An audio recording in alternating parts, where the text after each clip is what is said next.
Y como anunciábamos, ya estamos en el estudio con el senador Frente Amplista del MPP, Daniel Cayani. Buenos días, Daniel, ¿cómo andás? Buenos días, muchas gracias por la invitación. Un jueves extraño para mí. Sí, ¿no? Acá en Montevideo, porque andábamos siempre jueves y viernes, andábamos en el interior.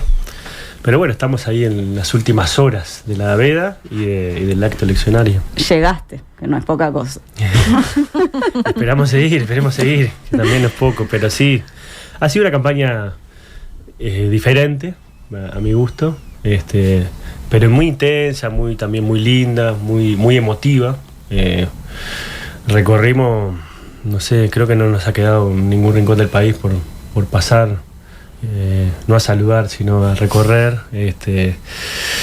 La 609 es una campaña muy capilar, muy de más que la política, la gente vaya a los actos políticos, ir la actividad política hacia las personas. ¿Eso fue la diferencia? ¿Esa fue la diferencia? Sí, yo creo que eso fue un diferencial que lo establecimos en la campaña de la interna, que nos resultó cómodo para el trabajo que nosotros realizamos y también para el despliegue territorial que nosotros hacemos, que es bastante denso. Teníamos cinco grupos que salíamos jueves y viernes a todos los rincones yo creo que hicimos más de 100 visitas a departamentos, solamente en los 17 departamentos del interior, sin contar Canelones de Montevideo. Y yo estaba ahí actualizando, debemos haber hecho más de 2000 actividades, entre ajites, actos más grandes, mateadas musicales, que le pusimos también una incorporación ahí diferente. Y bueno, y también ni que hablar las recorridas por la feria, las reuniones en casa de vecinos, la inauguración de cantones, que muchas veces son vecinos y vecinas que prestan su hogar para también suministrarle al barrio información para la hora de organizarse para votar, también para poder también organizar la votación del día de la elección. Y fue muy densa, fue muy linda, muy rica. También conociendo realidades, o reconociendo realidades, o reconectando con realidades que a veces te estrujan el alma, ¿no? Es decir, porque hay condiciones de vida en el Uruguay que sin duda son parecidas al África subsahariana, ¿no? El ñato Huidobro siempre decía, hay sures en el norte y nortes en el sur, ¿no? Es decir, hay bolsones de desigualdad en nuestro país, en Montevideo ni que hablar, en Italia de un lado y del otro, pero en el interior profundo que todavía duele, ¿no? Y sin duda eso también te hace tener más ánimo para poder también tratar de cumplir con las responsabilidades que uno va tratando de ir asumiendo, y además también los compromisos, o sobre todo las responsabilidades que la sociedad te empieza a adjudicar, en este caso la 609 como fuerza política importante dentro del Frente Amplio, el Frente Amplio también, y bueno, y también redoblar los esfuerzos. Es decir, en este sentido, nosotros cuando empezamos la campaña dijimos que es una campaña que no se podía fallar, ¿no? Que no había margen de error.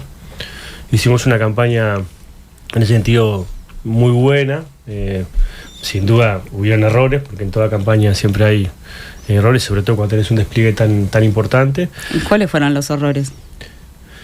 Bueno, yo creo que sin duda, a ver, nosotros somos de los que pensamos que capaz que tendríamos que haber tenido más presencia en algunos lugares que capaz que no llegamos con tanta, y no el día cerca de la elección, sino de repente con más tiempo de anticipación. Primero porque en realidad ahí hay problemas que trascienden lo electoral, que tienen que ver con los temas laborales, con los temas de derechos básicos, ¿no?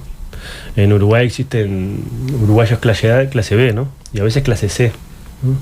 Y ahí hay derechos vulnerados de manera brutal, y también hay desconocimiento de cómo poder hacer valer esos derechos como cualquier ciudadano, sobre todo en las localidades más lejanas del Uruguay profundo. Y ahí eso te hace también pensar que está bien, la política de estar en los medios de comunicación es importante, comunicar lo que uno hace es importante, pero bueno, la cercanía, yo que le decía Yamandú en el acto, no lo sustituye nada. Y bueno, y sobre todo en este país que todavía podés tenés una dimensión bastante humana y en la escala, y sobre todo en las distancias, creo que eso hay que recrearlo. Y creo que también en términos de campaña electoral, la 609 apostó a hacer una campaña diferente a la que hicieron quizás otros candidatos y otros partidos políticos. Nosotros no somos muy de la idea de los partidos de opinión, de hacer grandes inversiones en los medios de comunicación, hacemos publicidad electoral en las redes sociales y utilizamos todos los mecanismos que existen en la medida de nuestras posibilidades, pero sí decidimos invertir los chanchos, ¿no? Que no son muchos, sobre todo en tener una política de cercanía, en también tratar de buscar otras formas de comunicación política. Yo no sé si lo vieron, pero en el acto del 109 había un ómnibus, que era como los 5 mejores años de tu vida, ¿no? Y era un recorrido que hicieron varios de los referentes nuestros que estaban ahí también. Tuve un problema con el aire acondicionado, hacía mucho calor, nos moríamos de calor ahí adentro, pero que sobre todo ponía en perspectiva lo que habían sido los principales focos, ¿no? Tanto de corrupción como de promesas incumplidas de este gobierno. Y era también una forma diferente de atender y sobre todo de que la gente común y corriente pueda contemplar los problemas que hoy estamos viviendo y también darle otra perspectiva. Y así otras cosas, ¿no? También incorporamos juegos para los más chicos en las actividades, porque muchas veces van padres y madres con gurises y muchas veces los gurises terminan a veces un poco por lo menos no están muy contentos en las actividades, y incorporamos actividades lúdicas, y bueno, y eso también sirvió como para también empezar a incorporar otro público, además de las actividades culturales, que me parece que también es parte de lo que nosotros queremos transmitir, que la política y la cultura generan eso que es importante, que es identidad, sentido. Daniel, y pensando justamente en todas estas actividades, ¿no? En el acto del MPP, lo hablábamos recién fuera del aire, ¿no? Y decías, bueno, yo me puse nervioso el día del acto, ahí fue que me vino el nervio. Bueno, creo que para ustedes fue un espaldarazo la cantidad de gente que fue al acto, pero después fueron las caravanas, después fue el acto masivo del Frente Amplio, el acto de cierre. ¿Eso para ustedes puede implicar una remontada ahora al final? Sí, yo creo que siempre el uruguayo hace todo último momento. Hay un conjunto de uruguayos que han parado la oreja en la campaña electoral, pero que muchas veces por los problemas que tienen todos los días también se les hace difícil ingresar a un mundo que a veces plantea problemas que son reales, pero que muchas veces tienen una discusión media confusa. Y bueno, creo que en el último tramo de la campaña se termina como ordenar. De hecho, hay un conjunto de uruguayos y uruguayas que todavía no saben que van a votar. Y además, a mí me pasó algo que a mí me sigue emocionando mucho, las actividades, no solamente políticas, sino las actividades electorales, las campañas y sobre todo las caravanas. Sobre todo cuando la gente las personas mayores, que a veces vos notás que hasta les cuesta caminar, ¿no? Quizás es un esfuerzo muy importante para salir de su casa, para recibir la caravana. Reciben una bandera del Frente Amplio, de la 609, y tiene una alegría que te transmite los trabajadores informales, que te cruzás en la calle, que los tipos se identifican con la bandera del Frente Amplio, que eso tiene mucho más que ver con una causa, ¿no?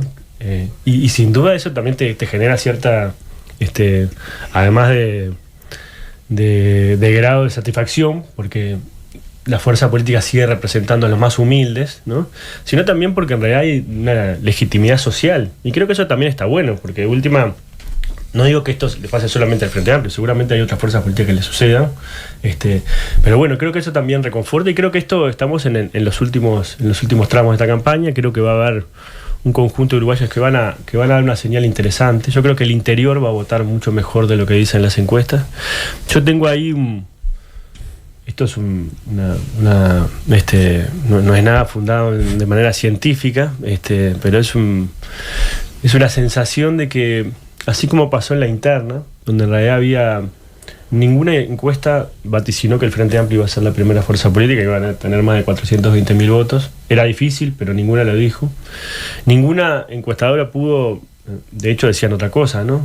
Vaticinar que iba a haber casi una diferencia de 2-1 entre un candidato y otro en la interna del Frente Amplio. De hecho decían que era un empate técnico. O sea, la erraron por de acá a Marte.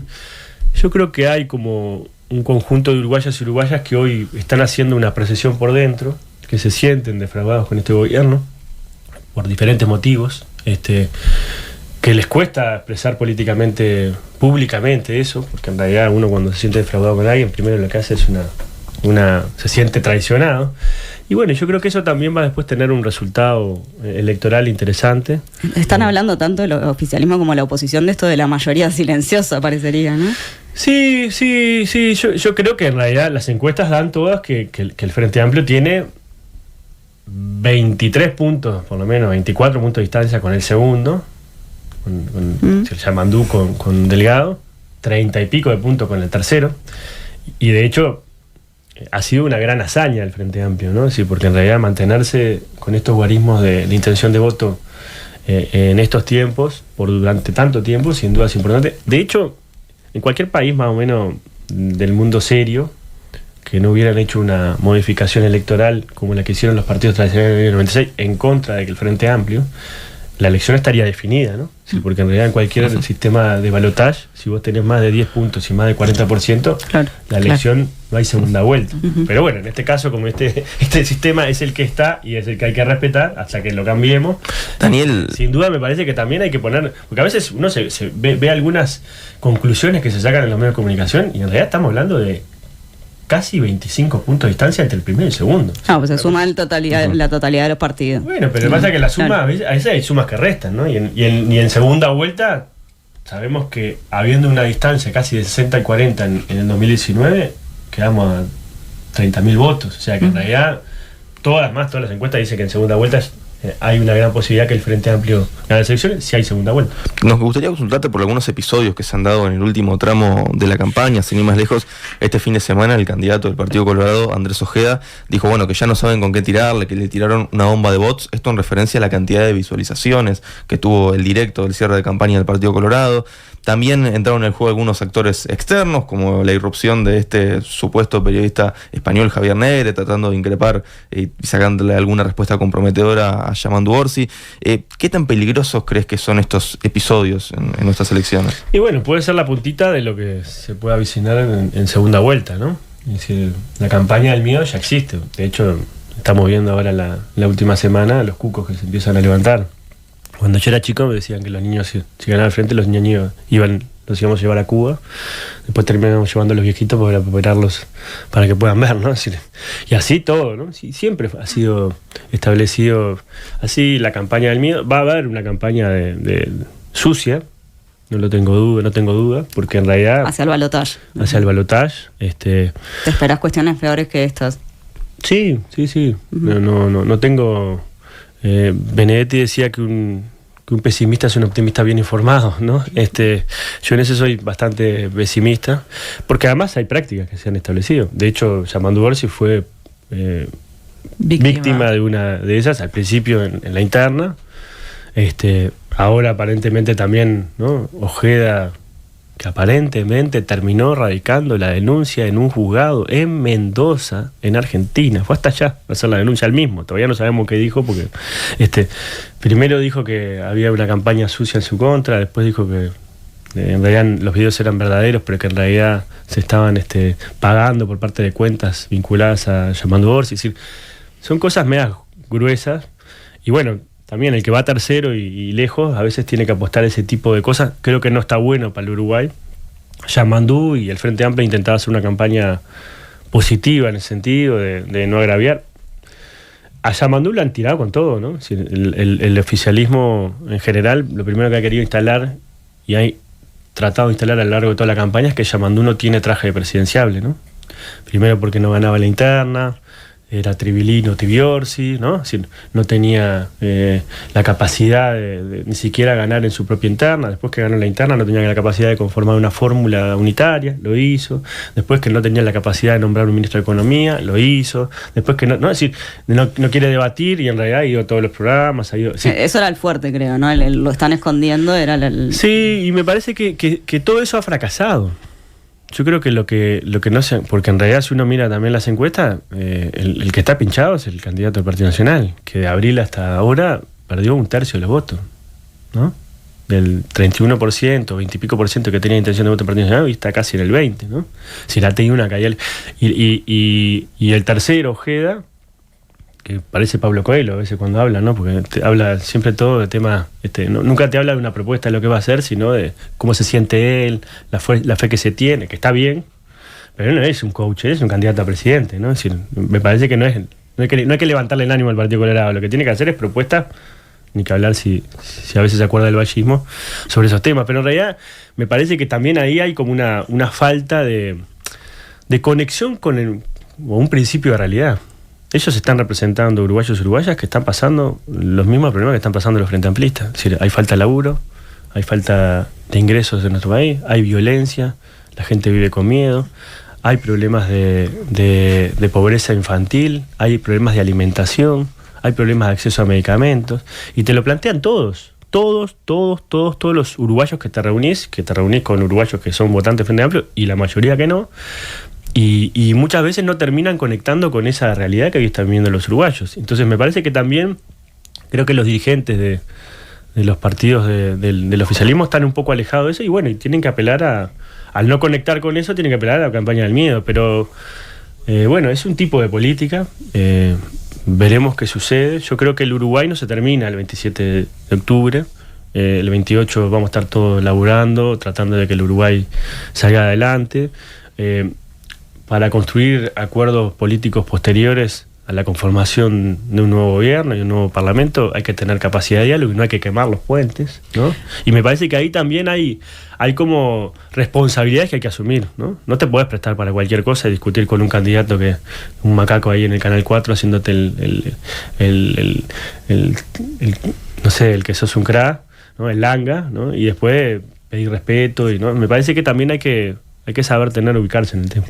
Bueno, esta semana hemos dialogado con diferentes actores políticos, estuvo Maía aquí en Nada que Perder, y el senador lo que decía es que hay cosas en comunes en las concepciones de la coalición y de la oposición. Mencionaba concretamente la estabilidad macroeconómica. ¿Vos coincidís en esto? ¿Hay puntos que se tocan dentro de los dos modelos de país de los que se habla, de los que habla la oposición? Yo creo que hay líneas de continuidad en el Uruguay en general, ¿no? Es decir, y hay líneas que se han roto también. Depende de dónde pone uno el acento. A ver, yo creo que lograr la estabilidad macro para que el Uruguay tenga niveles de crecimiento en el largo plazo son sin duda elementos que son por lo menos compartidos entre la gran mayoría del sistema político y del sistema en general del Uruguay, ¿no? Vos necesitas tener determinados equilibrios para poder después generar las condiciones que haya inversión privada, pública, eso genera después.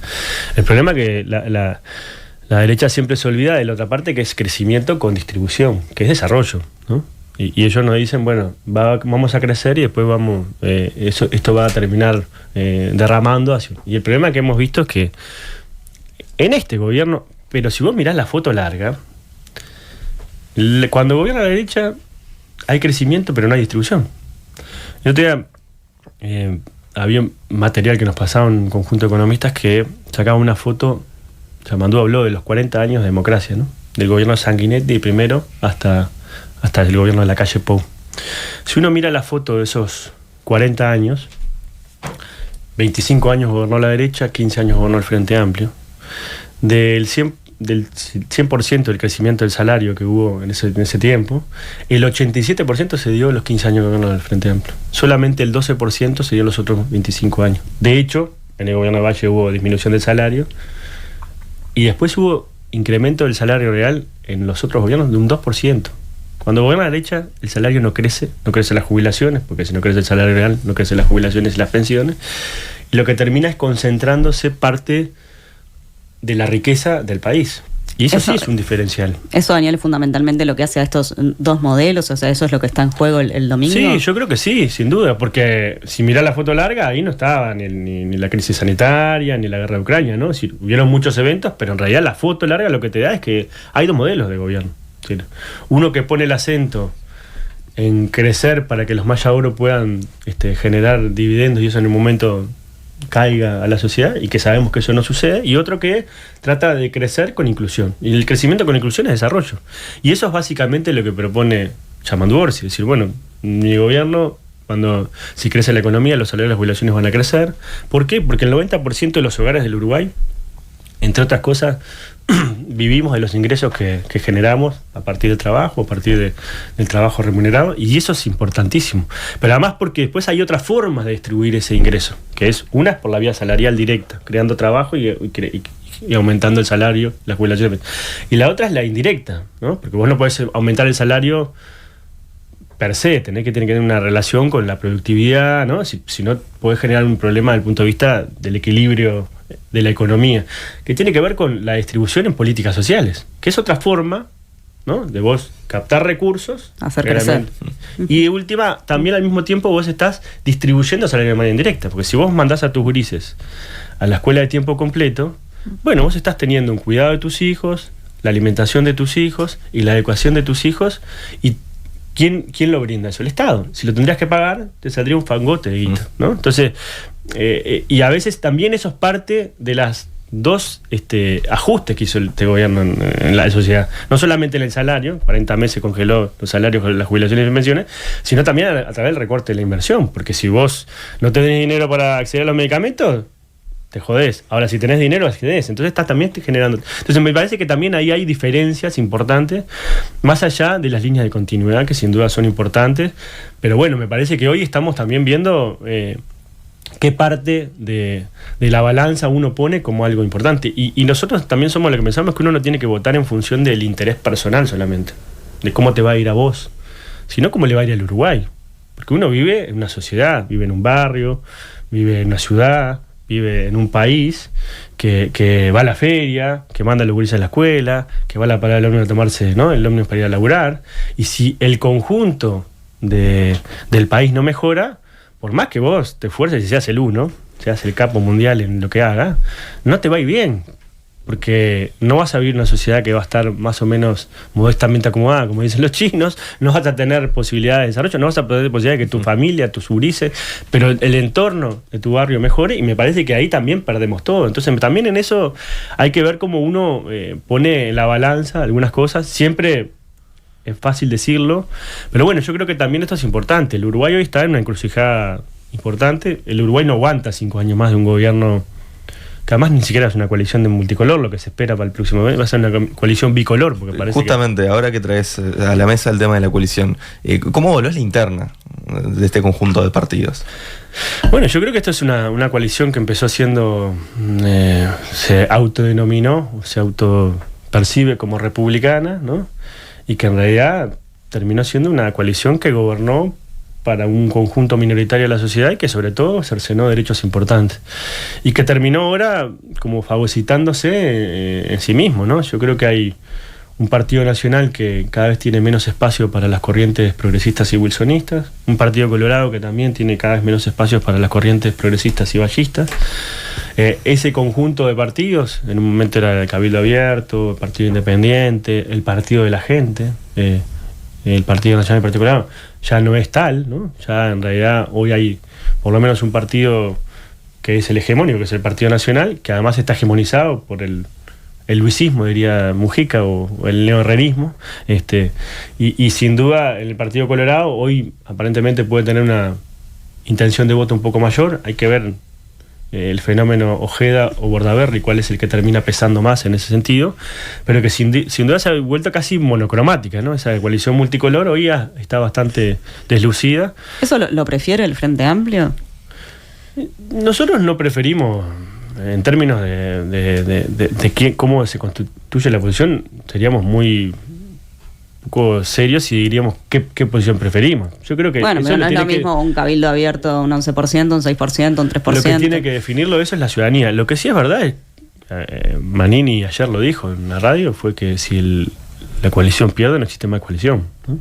Y eso también es un dato de la realidad, porque dijo que para hacer oposición no se necesita coordinar absolutamente nada, ¿no? Entonces también es un dato que está en la mesa. Pero bueno, yo creo que el Frente Amplio tiene que primero tratar de hacer los máximos esfuerzos para tener las mayorías parlamentarias, tanto en la Cámara de Diputados como en el Senado. ¿Lo ves posible eso? Sí, yo creo que sí. Sí, es una posibilidad bastante cierta. Está abierta. No tenés la convicción, todavía. 100%. Sí, yo tengo la convicción que sí, de que vamos a ganar con mayorías parlamentarias. Eso sí.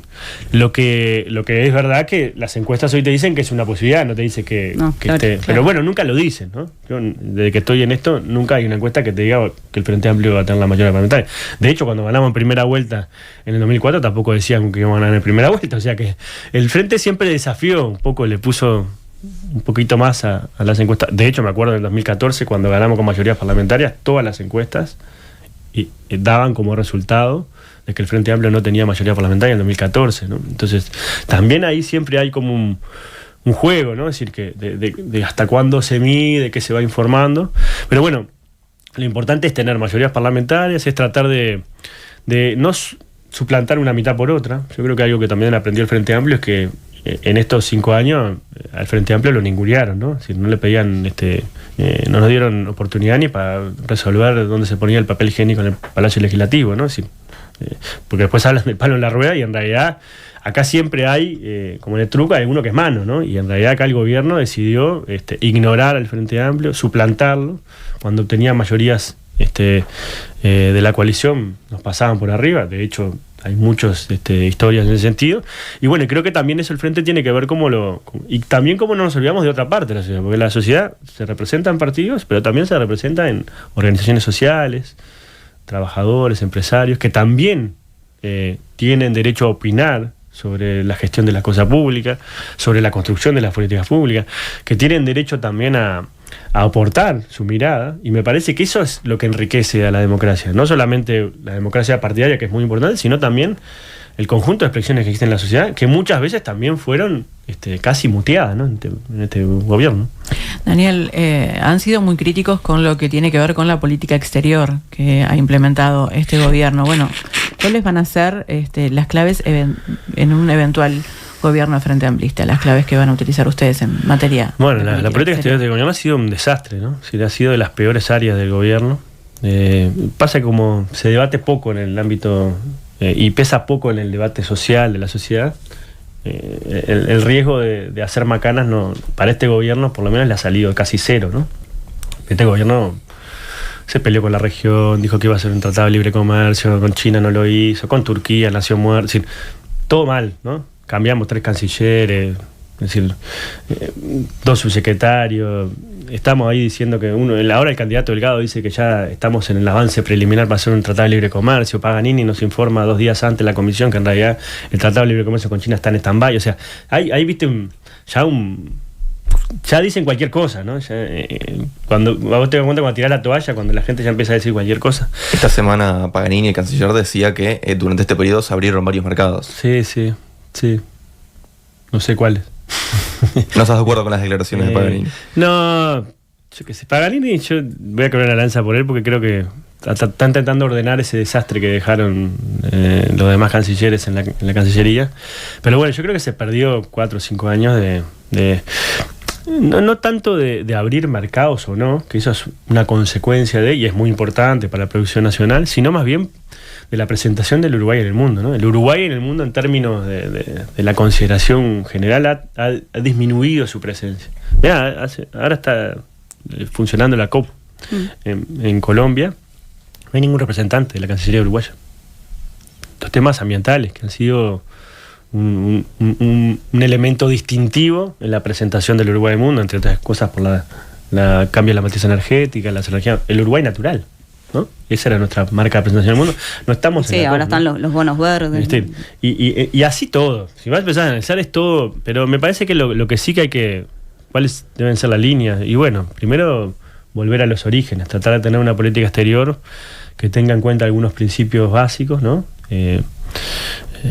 La no injerencia, tratar de respetar el derecho internacional y el derecho humanitario, ¿no? Tener un doble estándar con los países según si mi gobierno es amigo o no, tratar de señalar de manera enfática los problemas que hayan de derechos humanos y democracia en nuestra región y en el mundo, pero al mismo tiempo tratar de ser un aportante en la búsqueda de soluciones y al mismo tiempo tratar de ir vendiendo el principal activo que tiene el Uruguay hoy, que es nuestra convivencia, la capacidad de diálogo. Ese es el principal diferencial que exporta el Uruguay al mundo. Después de ahí viene la carne, la celulosa, la soja, los lácteos, después viene todo lo demás. Pero bueno, yo creo que hay que ver cómo eso se retoma. Hay que rejerarquizar el rol de la política exterior en el próximo gobierno. Es decir, sin duda el presidente juega un rol fundamental, porque es el uno, y es el que define las cosas. Bueno, eso te iba a consultar, porque en este periodo se habló mucho de lo de la diplomacia presidencial, pero de forma crítica también, ¿no? Por parte de la oposición. ¿Qué rol debería jugar Orsi en un eventual... No, yo creo que cuanto más involucrado está el presidente en la política exterior, mejor, porque le da jerarquía. Lo que pasa es que en este gobierno no hubieran casi giras de Estado. Visitas de Estado a otros países no hubieron. A China nomás. Por acá no pasa, no hay ni uno que se tome el Uber, por lo menos por pasar por acá. Cuando estaba Bustillo, la crítica era que en realidad quien mandaba y el único que hacía realmente... El problema es que Bustillo no solamente no mandaba, sino que era un ministro sin cartera, porque no es que el presidente jerarquizaba la política exterior, era que en realidad el ministro tampoco hacía nada dentro del propio ministerio, ¿no?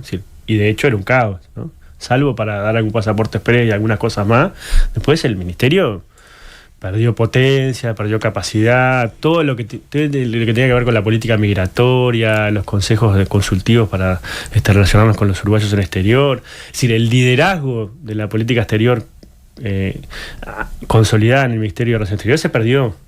Eso sí hay que volver a hacerlo, pero bueno, si tenés un socio como el presidente que pueda ir a giras, que invite a los principales dirigentes de la oposición, a los dirigentes de las cámaras empresariales y del mundo del trabajo, ¿no? Te presentes como Uruguay al mundo en eso también tiene una potencia importante, porque en realidad esa es tu carta de presentación. Eso se perdió. De hecho, la calle iba a reunirse con los presidentes que se iban a comer un asado el día anterior, a veces no iba ni siquiera a la asunción de los presidentes de Latinoamérica. La región es un papel importantísimo, ¿no? El presidente que venga a hacer Yamandú va a tener que tener diálogo con todos, con Milei, con Lula, con los que estén. Y además yo creo que el Uruguay puede jugar a jugar un rol un poco más activo en materia de la política de paz, de diálogo y sobre todo solución de las controversias, ver si podemos empezar a trabajar algo con respecto al tema de la solución de las controversias empresariales entre los estados y los gobiernos, la política de científica, ¿no? Es decir, cómo también el Uruguay tiene un déficit, no solamente de inversión, sino de capacidades, o también de poder captar esas capacidades uruguayas que están viviendo en otros países para que también puedan aportar en materia del avance de la innovación, la tecnología en el mundo del trabajo y sobre todo en la producción nacional, aspectos que hacen, ¿no? Es decir, y son temas diferentes, porque hoy lo que hablamos de política exterior es de cuánta carne vendemos, que está bien, ¿no? Que además en eso no se ha avanzado nada, porque seguimos pagando los 500 millones de dólares que pagábamos antes del 2019 de aranceles para entrar a los mercados. Eso no hubo ninguna mejora significativa, y además creo que hoy estamos bastante aislados de la región. Hoy el Uruguay apostó a ser irreverente en la región y terminó siendo irrelevante, ¿no? Y me parece que eso también es una constatación. Tanto es así que el gobierno no habla de la política exterior. Es decir, bueno, los candidatos del oficialismo hablan poco del gobierno, más bien hablan mucho del pasado, sobre todo el Frente Amplio, hablan algo del futuro, pero no pueden hablar del presente porque es bastante complejo para ellos. Entonces también, en ese sentido, vos cuando escarbás un poco no ves a ninguno que sea oficialista, ¿no? Ni Delgado, parece. Senador Frente Amplista Daniel Cayani, muchas gracias por estar esta mañana en Nada que Perder. Muchísimas gracias a ustedes y gracias por el espacio.